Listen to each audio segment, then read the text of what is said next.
এই যে ভেন্ডি চিংড়ি মাছ আলু দিয়ে রান্না করেছি, কেমন হয়েছে দেখবেন। খুবই কালারফুল একটা সবজি, সবুজ আকৃতির। এটা কালো হয় না, রান্না করতে জানতে হয়।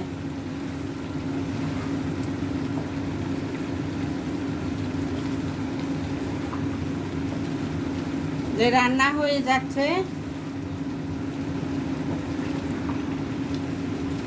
আমার রান্না কেমন হয়েছে অবশ্যই কমেন্ট করে জানাবেন। আপনারা বাসায় এই রান্নার রেসিপি দেখে বানানোর চেষ্টা করবেন। আমার ইউটিউব চ্যানেল থেকে আমাকে সাবস্ক্রাইব, কমেন্ট, শেয়ার করবেন। আর ফেসবুক পেজ থেকে আমাকে ফলো করবেন। আজ আর না।